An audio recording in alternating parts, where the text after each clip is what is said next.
Hello, you Incusiant Long-Pigs. It is I, Sam of SG1, coming at you for a Transformers Transformation Review thingy. Yes, indeedy. We're going to be taking a look at Transformers, the movie, Studio Series 86, number 19, sorry. Snarl, yeah. He looks fucking cool, doesn't he? A little bit of housekeeping first, though. Yes, sorry for not being a video this week. I've been in hospital again with an asthma attack. Luckily, I was only in hospital 22 minutes. Literally, I got there in an ambulance, and then they said, yeah, you've had an asthma attack. Here's a nebulizer. Brilliant, fantastic, and I'm feeling better, so that's good. So yes, that's why there's not been a midweek video this week, but I will get on that for next week. So anyway, we're taking a look at Studio Series 86 now today. So here he is, in all his dinosaur-y goodness. But first we'll take a look at the box. You know me, I'm not a box guy, but I do it for these ones. And we've got a lovely box there. That's a lovely artwork of Snarl, who's not actually in the movie. Well, he is for like three frames. He's a blink and you miss him kind of character. Why he's not with the other Dinobots, nobody seems to know. So Transformers the movie, 86-19, Snarl, and we've got Hasbro.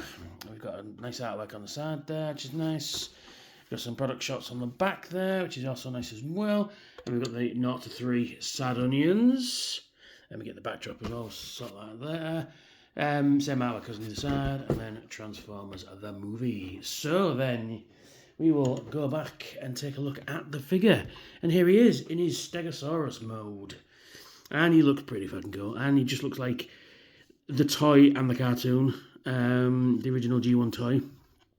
The silhouette is almost perfect to the original toy, which is really cool. Although he does seem a bit wide this way. But yeah, he's pretty cool. I've always liked Snarl. He's one of my favourites. Although these should be here. It should keep the line going. And there should be 2 more spans on his tail there. But other than that, that's just a nitpick. Let's take a closer look at some of the details. We've got some nice details going in there. We've got some pistons and pipes and panels and stuff going off in there. And that doesn't seem to be clicked in there. Yeah, so that's pretty cool. We've got some spans going on. Got some nice detail going on in this red section at the back. Some more spans. Got some nice, really nice details going on the back there. And then we've got the tail itself. Although the tail seems to be lacking in, especially across the top there, lacking in all the detail, but fair enough. You've got the spikes there. And we've got some details going on around the bottom, some more panels, obviously. Not a lot of kibble, but then again, the Dinobots don't have much kibble.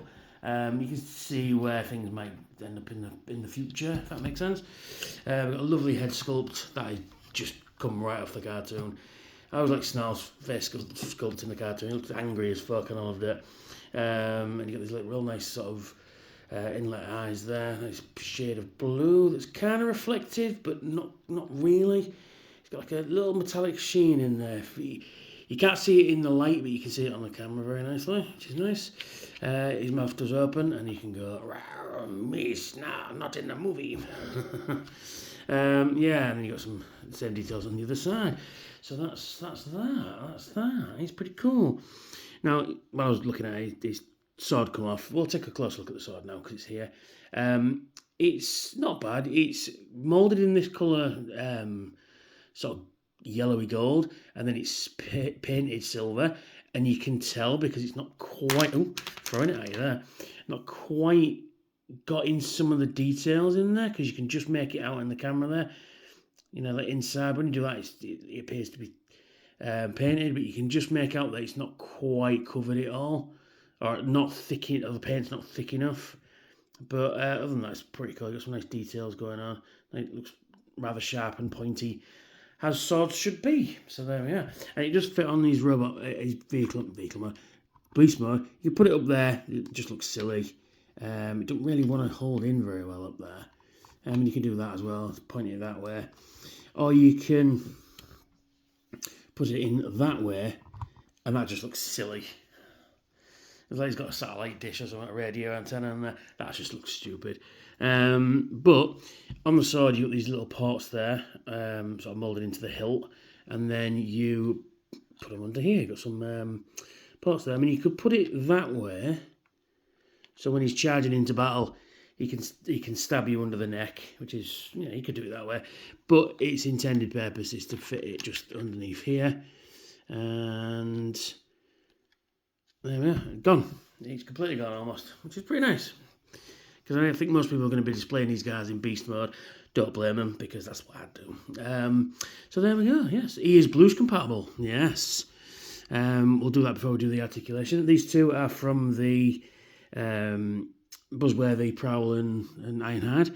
And on his tail, you can see he's got bluish compatible. Sorry, I'm stealing your shtick there.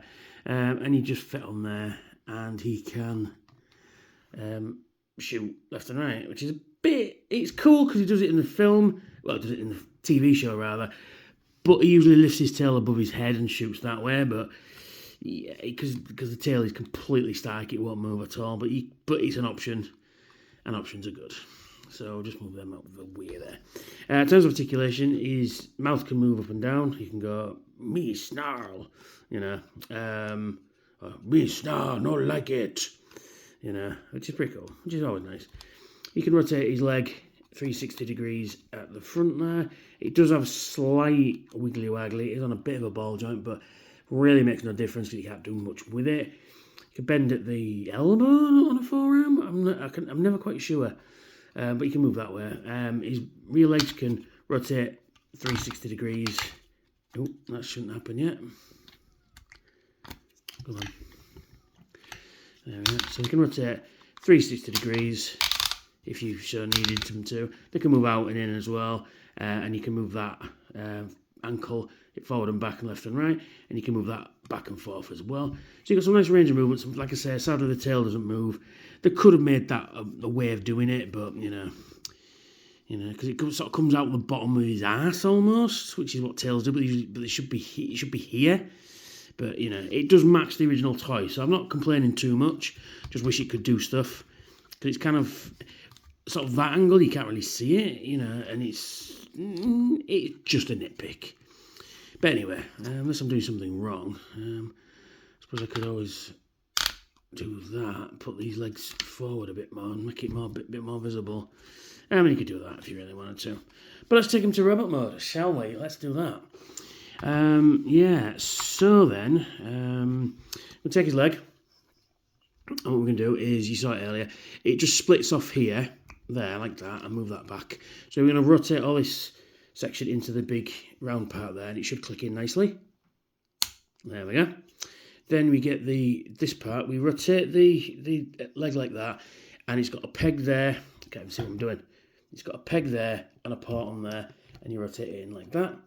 Then you pull it out of the way as far as it'll go, and then you push in the black part here, which will move out his fist, and then you rotate that in like that, and that's one arm done. So we'll come across to this side, and he still stands up quite nicely. So with that sticking out, it's quite nice. So you again, second verse, same as the first. Pull that down, rotate that up until it clicks. Pull that back as far as it'll go. Rotate this section out. Oh, and that does not happen, but it's on a mushroom peg and it just slides back on. You know, and he says, yeah, it's on, I think. Yeah, move that out, rotate that up, turn that round. Again, peg and port, you just rotate that in and then rotate that in as well, like that, and that's your legs done. And he still stands up quite nicely because of the tail. So we'll just take that off. Now, to transform him at the legs, it's a bit convoluted, this. So basically what you do is you take the forward section at the front there, across the forward section, take this forward section, and you lift that up when it wants to come. Because normally when you just walk in, you're just playing with it, it just pops open, but as soon as you want to do it, it doesn't do it. So you lift that section up like that, get his dinosaur head, and rotate that his whole head in. If it'll go, it should go. It's not going. Why is it not going? Oh, because the legs are in the way, that's right. Sorry, you get that out of the way. Come under here, pull out his legs so you get some room. Take these grey sections here, and then you just pull them out like that. Like so. Then we get this whole section. You take this red part, lift it up slightly, and it unpegs the what will become his robot feet from underneath. And then you rotate this whole section, slide him forward and pull it all out. And then you just move these out of the way to give him some clearance to rotate his legs around. Now you pull that out, push his head in, and you close them up so his head's disappeared. Rotate his legs all the way up. Then, this is kind of cool, this bit. Pull out his feet, flatten out his feet like that. This is cool. So now what we do is take this section here, if you can see what I'm doing, and then you rotate them out like that. And then you rotate that down, and then you rotate this whole section down like so, like that. And then what happens next is, if you can see what I'm doing, you've got a peg and you've got a port there. So we'll just separate these up like that. And then you basically rotate that in like that, and that should fit in there like so. Get this section as well, rotate that all the way in, and then you've got these little nubs here that just fit into the cavity of the leg, and that rotates in like that, and it just should all fit in very nicely. And then you've got a leg complete, and it hides the dinosaur leg quite nicely, because in the cartoon they don't see it, and you've got some more detail going on there. So, same again for this side. So basically you rotate the dinosaur leg up like that, rotate that round, and then you rotate it in like so. Come on, you're fighting me now. There we go. And then this whole section just rotates around thus, and that fits all in there. And then there's his legs all nicely done, which is pretty good. So then what we do is rotate him around, and then we rotate this whole section around like that, so straighten everything up. Then you get this chunky section here, and then you flatten it down. Then you rotate his arms down like so. Then you come to the back here and you split the tail open. Got some nice detail in there. We'll have a look at that in a moment. Then we get the Stegosaurus spines. Lift this section up when it wants to come off this bit here. Come on. It's just pegged on there. Right, so you rotate this whole section up and round and fold that in at the back.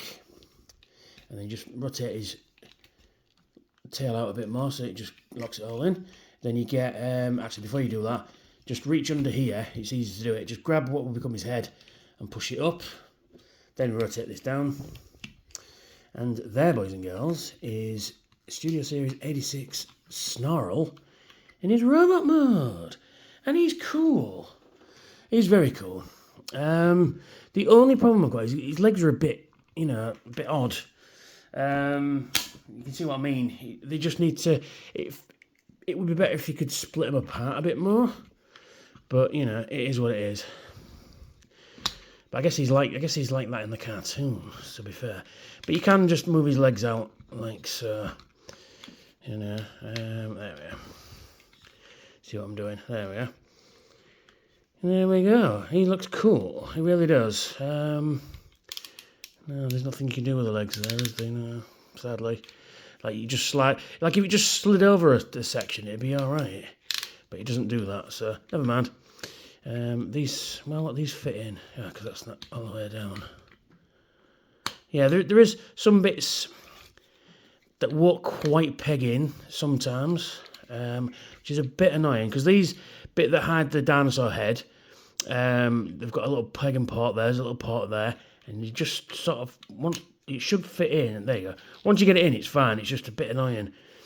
But there he is. He's pretty cool. I do like him. I always like Snarl. And while the camera seems to be a bit lopsided, I don't know what's that is about. There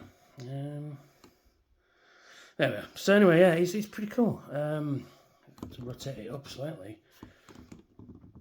Oh, there we are. To get him all into frame, there we are.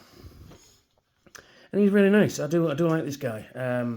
He does have a sword. If we looked at it earlier, we can give him his sword to hold, like so. Now, one thing that really annoys me is the dinosaur head. You can't really see because it's reflecting. The Autobot symbol on his chest has the silver board around it, but the one on his head doesn't, and it's sort of washed out because of it. So I'm going to get a toy hacks and I'm going to toy hacks this guy up. Which I need to do some toy hacksing actually.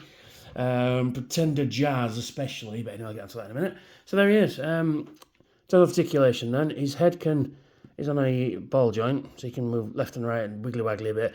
And he can do the full exorcist twist. He can rotate his arms only to there, but they're hindered by the tail, which is a bit of a shame, but you know, can't have everything. You can move out. You can rotate at the top part of the elbow. You can bend at the elbow, and you can rotate at the wrist. He can rotate at the waist. He can bend his leg forward, bend his leg backwards, rotate it out. And then he's got ankle tilt. You can tilt his ankle like that, and you can position his toe up and down as well, which is cool. So yeah, Studio Series 86, then he said Jazz then, Snarl is awesome. And we're not done. He comes with one of those backdrops, which is the same one you get with Perceptor, I think, which is a bit strange, but it's a nice backdrop, and you can put the backdrop there when it doesn't fall down, and you can put him in, which is pretty cool. And you can see what I'm actually doing. Come on, professionally and professional, as normal. There he is in the backdrop, which is pretty cool. There we go. Let's have a look at the backdrop, shall we? It's just where Perceptor stood here and then Ultra Magnus and that rolled up. It's a bit strange why they've chose that one again, but it is what it is. It's not too bad, you can put him there, and he looks pretty cool with everything blown up behind him, which is really nice, which is really cool. I do like these backdrops, but I just wish they didn't have the Autobots, the generation symbol right in the way. If it was down here, it'd be fine, or on the front of here, or even on top of there would be quite good, but it sort of destroys the look a bit, But anyway, this is pretty cool, so that's that. So, that's me, that's Snarl. A bit unprofessional video, but I have been a bit under the weather lately, so do forgive me. But if you like what I do, why not like, share and subscribe? Hit that notification bell to tell them I've got new videos out. And if you're in a position to help out the channel, why not consider donating to my Patreon? If you think I deserve it, there's a couple of cool rewards over there for some donations. And thanks for watching, and I'll catch you all very soon. Bye for now.